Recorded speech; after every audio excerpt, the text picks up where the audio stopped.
তিনটি অদ্ভুত প্রাণীর বিষয়ে আজ আপনাদের বলবো। প্রথম, ডুগং সিকাও। সামুদ্রিক এই প্রাণীটি সমুদ্রের নিচের ঘাস খেয়ে বেঁচে থাকে, তাই একে সামুদ্রিক গরুও বলা হয়।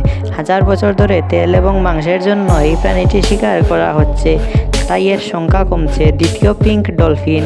এই ডলফিন দেখতে খুব সুন্দর, শুধুমাত্র আমাজনের জঙ্গলে এটি পাওয়া যায় এবং সমুদ্রের অনেক গভীরে এটি থাকে বলে একে সবাই দেখতে পায় না। তৃতীয়, গোল্ডেন হর্স। এদের লোম খুব চকচকে হয়, রৌদ্রে এদের শরীর সোনার মতো চকচক করে। এই প্রজাতির ঘোড়া শুধুমাত্র তুর্কমেনিস্তানে পাওয়া যায়।